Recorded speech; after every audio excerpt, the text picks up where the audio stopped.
TTS viewers and listeners. It's your guy NWB, and I'm joined as always by Mr. Justen Williams. How's it going, guys? Also joining us is a talented individual who hails from the East originally. And by East, I'm not talking about Newfoundland, but the European nation of Kosovo. After making Canada his home, this gentleman has made his name as a kicker in the CFL, becoming a two-time All-Star, and bringing the Grey Cup back to Toronto off his own boot in 2017. Now he is embarking on a career in the NFL after signing a contract with LA Rams at the end of 2019. I should also mention that this man runs a kicking school and holds an MBA. TTS Nation, I introduce to you Lirim Hajrullahu. How you doing, mate? I'm good. Thank you for having me, guys. Anytime. Thanks for coming on, bro. Yeah. Now, I got to ask, how has quarantine life been for you so far? We're all in lockdown here in Ontario. Yeah. What are some of the things you've been doing? And were you able to get to Los Angeles before the lockdown? No. Well, I was before the lockdown. I actually had the opportunity to go down to Phoenix and try out in front of 27 NFL teams, and that's when the LA Rams had took interest back then. But as soon as we came back, it was literally days after where they had put the restrictions on the border. So I got really fortunate and I was able to go down there and showcase myself in front of all these teams. And since then, it's, similar to everyone, parks are closed. And for me, just trying to find a field where I can kick with some uprights and just trying to follow the rules of social distancing as much as I can and just staying protected. Because at the end of the day, we don't know who can affect. And last thing I'd want is to, catch this thing and be out for 2 weeks. And 2 weeks can be, very detrimental in terms of, what we've heard from some of the guys that have gotten and lost lots of weight. So you can't really afford that. So that's why I try to stay protected. Try to do everything that I was doing before. And honestly, just stay prepared for the upcoming training camp. We're hearing things now. Things are opening up and a little bit looser restrictions. So it helps me that the weather is a lot better. Earlier in March and April is, I could only go outside and do my on-field kicking when the weather was good. So just kind of, you want to get into routine or rhythm, but when the weather plays a part in it, it's kind of difficult. But I managed to do a really good job in terms of gaining a lot of strength the last 3 months with some of the workouts they've been sending me. So I'm happy with what I've been doing, and I'm just ready and excited to have the border open and just go try out. That's right, and hopefully that will be sooner rather than later. Yes. Now, Lirim, you left Kosovo at a young age and came to Canada as a refugee. Mm-hmm. Please tell our audience what that experience is like. We're so thankful. Both my wife and I, we both came from Kosovo during the 1999 war, and Canada has given us the opportunity to not only basically press the reset button on our lives, but this is both for us and our families. I finished my MBA. My wife is about to finish her MBA at Lower A downtown. We've done so much in school, so much in the work life, and we've just been very thankful to have this opportunity because we came from a country that's, especially for women, it's probably a little bit harder. Things have changed, but back in the day, it was a little bit harder for women to succeed and be in the working world. And there were opportunities, but very limited, and having, her here and being able to be as successful as she is, it's very important to me. Coming from Kosovo with practically nothing besides some clothes is really, during these times, it really puts you in perspective of, your health is your number one resource, and without being healthy, you're not really able to achieve anything. So, and going through something life-threatening like that, it's puts everything in perspective, and you become more humble and thankful of the opportunities that lie. That the freedom that we have here in Canada, going outside and basically going for a walk or going to a grocery store and not have to worry about anything detrimental to your life. So it's since we've been here, it's been amazing, and Canadians have always, whether it be our sponsors, whether it be our friends, have always opened their arms to us and just make us feel home. And we just try to do our part now in giving back, whether it's in the community or whether it's our work, whatever it may be. We just, trying to do our best part of being the Canadians that had helped us become where we are today. Beautiful. Very well worded. Jeez, oh my God, that was emotional. Like, I'm sitting here just kind of choking a little bit, going, oh my. Yeah. So I do have a question for you there, good sir. Okay. You do have the distinction of scoring the first points in CFL at BMO Field for both the home and away team. What were your emotions that day? I remember hearing that stat afterwards because I think we had taken the safety. So we were very backed up in our end zone, and so it didn't make sense for us to punt. And then I think we end up scoring a field goal next drive. So, it's something, my long snapper in Toronto when I played there, 2016 and 17 was Jake Reinhardt. He always said he was the last one to close the Estaa Tower, the Rogers Center. And then he was the first one to open the BMO Field. So he always joked about certain things like that of historic moments. So, I got this on him now. Exactly. Yeah. And now to follow up that point for the LA Rams in their new stadium, you could also be the first punter to score there. Is there any pressure for you, or are you just kind of like, if it happens, it happens? Yeah, I haven't thought about that.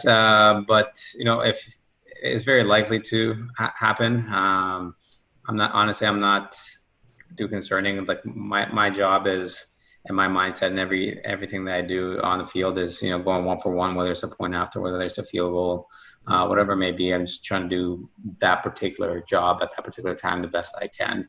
And if it happens to be the first points, they don't give out trophies for that or championships. So it's just kind of a cool, neat little stat, I guess. If that's the case, then that'd be great. Having a kid from Kosovo and Canadian citizen to score the first points in a historic stadium, that'd be pretty cool. Definitely something to kind of achieve. Yeah. Speaking of achievements, actually, in 2017, you, good sir, helped bring the Grey Cup back to Toronto and against a very tough Calgary team, which, if you recall, you guys played twice in that season earlier, and they beat you, essentially. Yeah. Very nice, though. They were very mean about it. Yeah. But how did it feel, emotions and everything, when you scored that game winner? I think the biggest thing was the night before we had we finished our last meeting, and as the coach, as we're about to get up and leave, a lot of our captains and leaders said all the players stand back.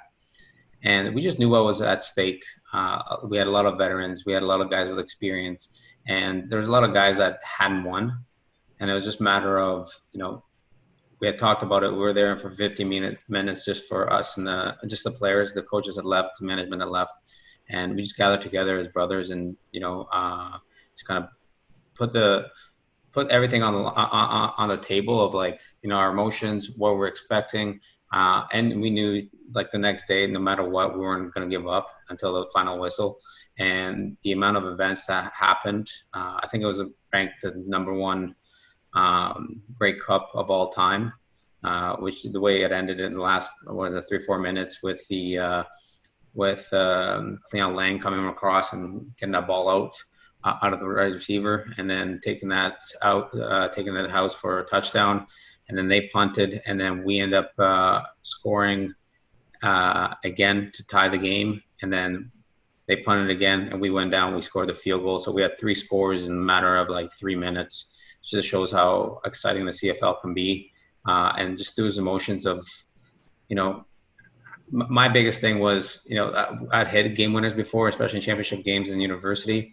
And just a feeling of happiness from my teammates and the guys around me, just seeing them, the way they react, that gives me the biggest joy when I hit those game-winning kicks. And after seeing that and seeing all the guys so happy, just it makes it so much more fulfilling.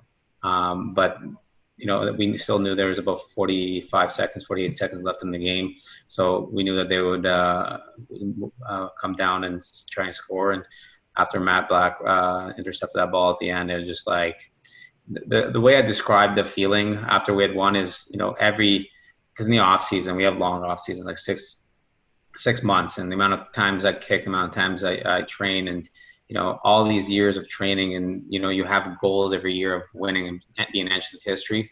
It just felt like every rep, every kick, everything that I've done to that point made it like worth it. I just felt a sense of relief of so many guys. You look at any sports, NBA, Charles Barkley, even the mailman and John Stockton, and those guys. Those guys weren't able to get championships because of Jordan, and I just want to be one because of Calgary, because Calgary had started basically doing a dynasty in the last 10 years. So I'm just thankful that to have the opportunity to be enshrined in Canadian history, and my name will be on that trophy forever.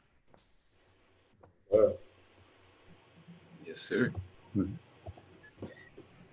Now, our audience may not be aware of this, but there is actually a slight difference between the CFL ball and the ball used in the NFL. What are some of the differences that you've noticed when it comes to kicking both balls?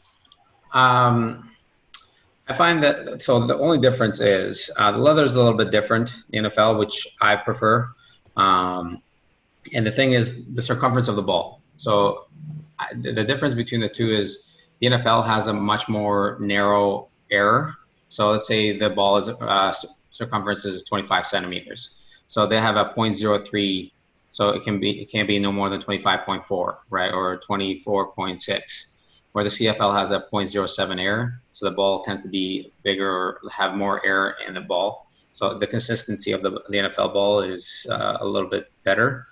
The leather is a little bit better. I personally enjoy it to kick it more, and I feel like I can kick the NFL ball at least a couple of yards more. That's my personal experience from it. But there's not much differences. I mean, the NFL ball has no stripes on it, so you can't tell. So if you're a quarterback, it's actually more helpful because you can't tell if you're throwing a bad ball or not. Or if you're a punter, you can't tell if the ball is being wobbly or it's perfect spiral.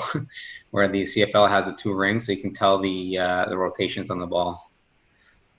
Now, you raised a good point in terms of punting, because you actually have a bit of punting experience in addition to your place kicking. So in the NFL, would you like to be considered a dual threat player, a guy who can punt and take kicks, or would you just like to focus on kicking when it comes to it? I think my number one thing is I want to be known as a kicker. And if something were to happen, they know, and I know that I could kick, and I can punt to step in if something were to happen to punter. But the punter in LA right now he's got ranked the all-time decade team, right? So Johnny Heckard, he's like, we've been having meetings with our coaches and watching some of this film. It's just ridiculous. He's like 6'5" or 6'6" and like 240. This guy is a beast. So for me, it's more or less just kind of learn from him, pick up any tidbits. But if I need to punt and get in there, I'll do it. But I prefer to be known as a kicker, just because the style of punting down there is different. Because their field is a lot narrower. Theirs is 50 yards across. Ours is 65 here in Canada. So their strategy is kick as high as possible so they can fair catch it. Versus in Canada, there is no fair catching, and you have to directionalize because it's wider to make the field shorter technically for the returner. So my punting style fits the Canadian game more than the American game.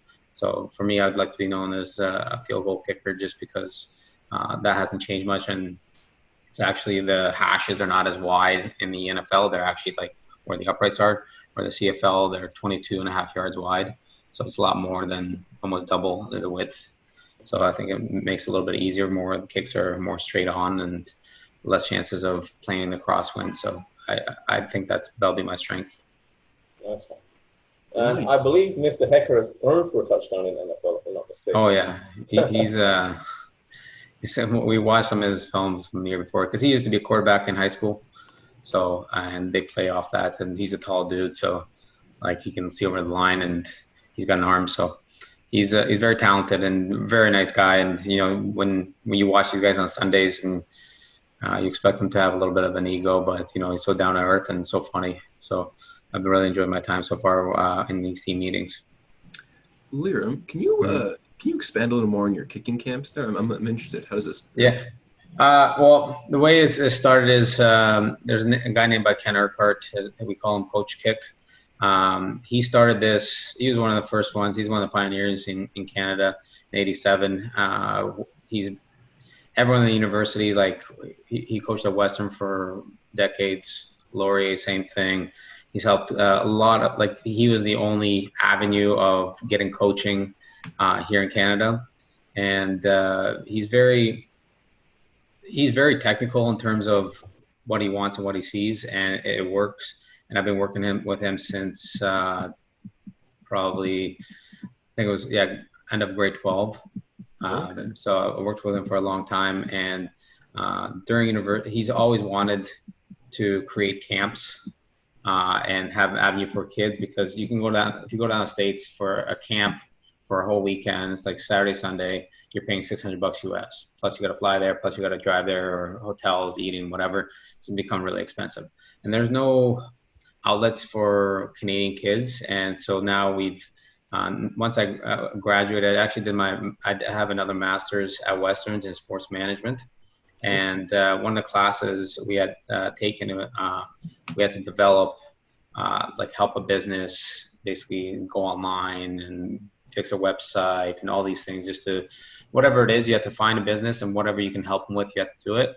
And he's always talked about having like a camp, and you see some of the camps down south that, they have hundreds and hundreds of kids, and kids are able to go online, book camps, book fees, whatever it is. So my whole goal was to build a website, build a camp, and basically make it official.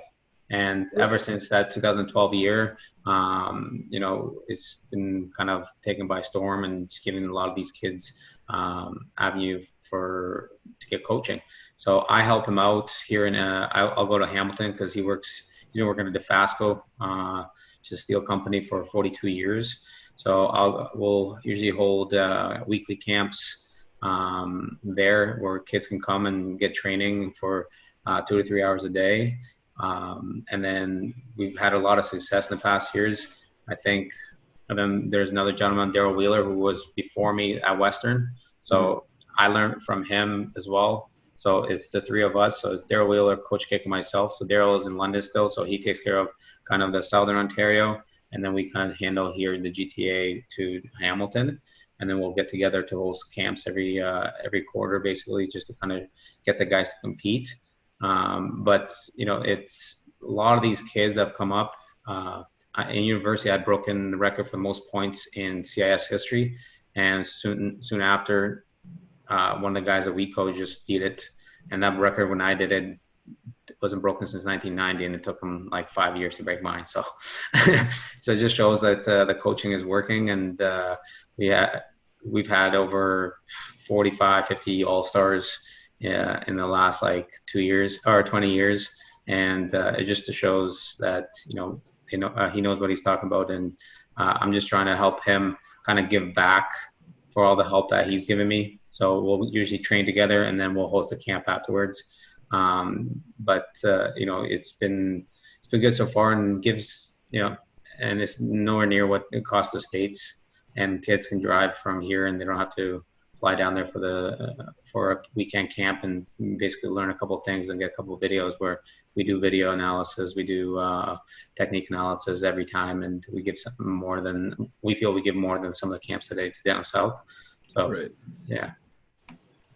Now, on the point of coaching, can you see yourself becoming a kicking or special teams coach in the league later on in your life? I can see myself. I mean, I understand it a lot, and I've had some really, really good special teams coaches. I've been very fortunate for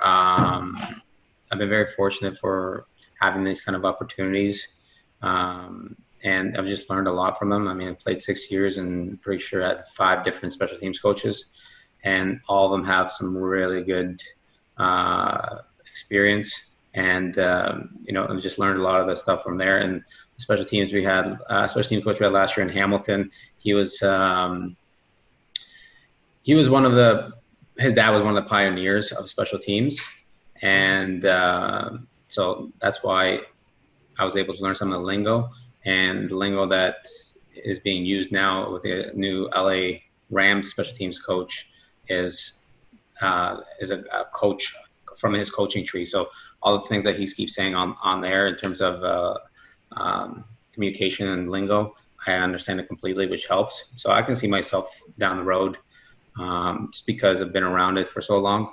So I don't think it would take long for me to get adapted. Fantastic.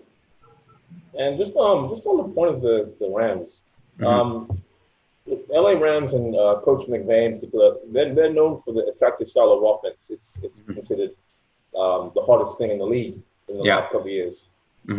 Just to share with our audience, if you can we expect a similar offense with some of the personnel changes they made this year with Todd Gurley and Brandon Cooks leaving and guys like Cam Akers and Van Jefferson coming in through the draft?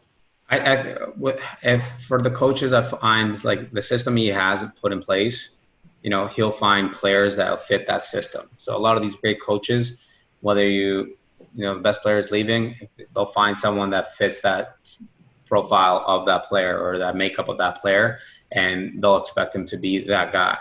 So I'm sure they've done their research, and all these guys are leaving that have left. And they've revamped them, and by bringing other guys in that fit that same style of play. So I don't think it'll have a big effect. The experience of some of those guys obviously helps, but at the same time, there's new guys that need to step up and take over.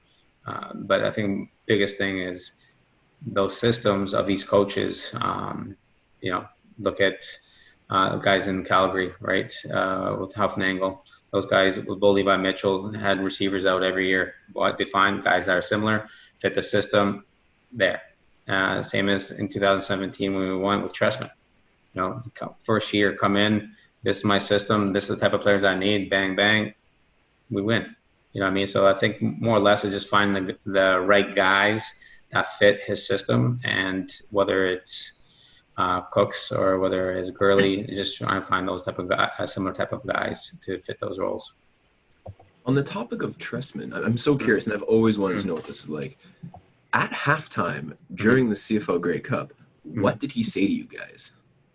At halftime, that's the thing for me is as soon as the coach is about to start talking, I leave. What do you mean? I leave because I have to get ready. I've been sitting especially for a Grey Cup, we've been sitting there for probably 20 minutes, 25 minutes because of the halftime show. So as soon as the coach leaves, it's usually the 5-minute warning. And that's my cue to get out there and kick before the refs come out, before the rest of the team comes out, and I can just use the field. And it's actually in the law and the rule books that kickers have the field at 4 minutes. No one else is supposed to be on there except like the kickers, like no entertainment and such. Other players obviously could be, but as soon as the coach starts talking, I usually leave. But at the end of the day, for me, it's I'm not the type of player that I need a rah speech to get hyped. The situation is a Grey Cup. Exactly. Halftime, we're down. There's only one option, and that's to come back and win. And so for me, it was just more or less just finding out what, just going one for my opportunities, getting out there, and just because if you remember, it was super snowy, and I was kicking at halftime, and I had like actual bulldozers coming and removing the snow, and I had our special teams coach actually look behind me, see when they were coming, so I'd move out of the way so they'd remove the snow. So like for me, I have a kind of regiment, whether it's pre-game, post-game. It's very rare that I'll stay for a speech unless the coach starts really early. Right. But at the end of most of the coaches I've had, you're at the pro level. If you need motivation, then you're in the wrong sport. Exactly. I played in high school, and I was an offensive lineman. So if we were down, our coach would just come in and hold the score up and be like, like, all right, not bad. But just to further that point, at halftime, Shania Twain was singing Canadian Legend Icon. Yeah. Did you get the chance to meet her at all? No, unfortunately. You let me down. I saw the way she entered the field, and it was just very Canadian-like, and it was just amazing to see. I think that's what made that whole Grey Cup so special, and it was in Ottawa, and her being there, and the snow, and the excitement, the comeback, everything that had to do with that game, I think played a huge role I'm getting chills thinking about it again. Yeah. How heavy is the Grey Cup, by the way? Sorry? How heavy is the Grey Cup? It is heavy, man, because it's 105 now, 107 plates on there. So, like, it gets heavy. Some of the guys are linebackers. They probably hold it with one hand, but probably not for long. I mean, it's not light. It's because it's all wood on the inside. So it gets heavy. The top usually breaks because it's so heavy. I was gonna say, I remember it breaking like not too long ago. Yeah. Oh, we broke it. We broke it right after the parade. Oh no. Yeah. That's funny actually. So Lirim, you're a man of many teams and talents. You actually represented Canada in American football in the World Championship in 2011. What was that like? I represented in the junior team in 2009, and then in 2011, I was actually me and Jake Thomas. Jake Thomas plays for Winnipeg Blue Bombers, and we were both 1990 players, and we just turned 21. And so we just made the cutoff while we had guys that were at 25, 27, 28, and we were like the youngest pups, right? So just being able to represent our country was amazing, both for the junior and senior. But the senior one, just the fact that we went to Austria and played in like countries that football wasn't like very popular, but being able to play in some of those soccer stadiums, it was like iconic. I mean, we played a Hapoel Stadium in Austria, in Vienna. I mean, 3 years before that, the 2008 Euro was being held there, and you could literally just pull up a blanket and sleep on that grass. That's how like awesome it was. So like for me, just to be able to have that experience in a stadium that probably held about 100,000 people, and there was probably about 50, 60,000 at that game. And the only funny thing is they never knew who to cheer for. So yeah, exactly. Something good would happen, they'd scream. Something bad would happen, they'd be like, so they never knew. Like they were on both sides. So it was like a neutral playground. But it was an amazing experience just to be able to play for Canada and just have that experience, because you see like hockey, basketball, all these types of sports, they have it. It's a lot easier and it's more popular worldwide, where football is not as popular. And it's unfortunate, but it's building, and I think the CFL is doing a great job in terms of getting the other countries involved and being able to have the opportunity for them to play pro. So it's just a monumental time for me, just because coming from Kosovo and being able to represent a country that that means so much to us, it was great. Sounds phenomenal, mate. Fantastic. And just one last question before we get into a bit of fun. This one's for the gamers out there. We're in fantasy football draft season, and have people started to hit you up about fantasy football, saying that they're going to draft you for the team and that kind of stuff? I'm holding those guys to it. Yeah? Yeah. As you should. As you should. I'll be looking out for you when draft day comes around. Don't you worry. All right. All right. I'll hold you to that. All right. I'll send you the screenshot. All right. Now, we're just going to finish up with a game that Justen has prepared for us. Justen, take it away. Yes, sir. All right, Lirim, we're going to play a game that's called Kiss, Marry, Kill. Are you familiar with it? Kiss, Marry, no. Kiss, Marry, Kill. Okay. Yep.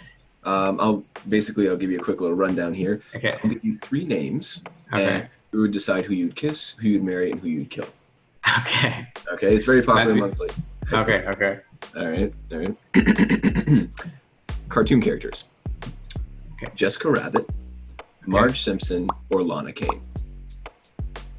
Can you explain? I don't know who Lana Kane is. So Lana Kane is the main character from Archer, comic series. Archer. Yes. Oh. Archer's girlfriend. Yes. And the first one? Jessica Rabbit. Which one was that? So Saving Roger Rabbit was a very popular movie in the early 90s. See, I was born in Europe, so I don't even know that one. So give me a little bit of background about. Okay, let's see if we can pull up a picture real quick, actually. If that might help a little bit. Yeah. Till then, I will move on to the next one. Let me search it. What was what was the name? I hope Jessica. Okay. Yeah. Jessica Rabbit. Yes, sir. Oh, okay.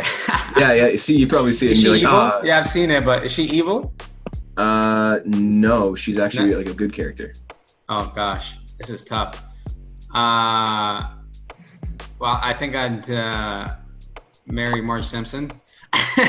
Yep. I'd kill Jessica and kiss Lana.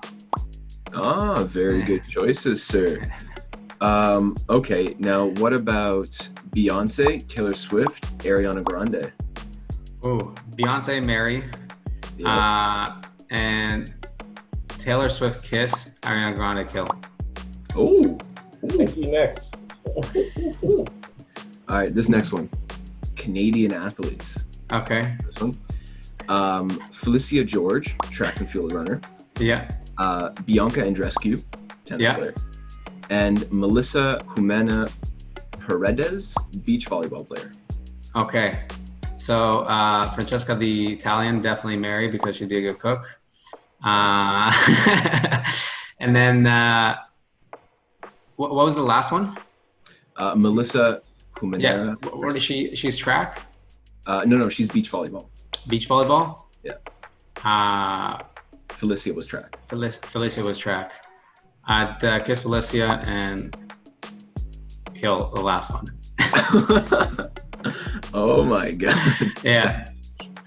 All right, sir. Well, these are hard questions, man. Of course, man. I tried to make him difficult. I'm like, this guy has been. I know, but I'm like, I don't want to kill anybody. We like that. We like that vibe. Well, Lirim, we appreciate your time today. And for our audience, you can find Lirim on Instagram at LIRIM_70. He is the new kicker for the Rams. The Rams are moving into a new stadium. If you haven't been following NFL for a while, yes, they have left St. Louis. They're now in Los Angeles. Once again, man, appreciate your time. We're looking out for you here from Canada, and we want to see you do well. So I'll definitely draft you on my fantasy team just so I can follow your progress each week. Thank you, Nee. Thanks just for having me too. Anytime, sir. Anytime. And this is Toronto Talk Sports and more. For the love of the six, let's connect.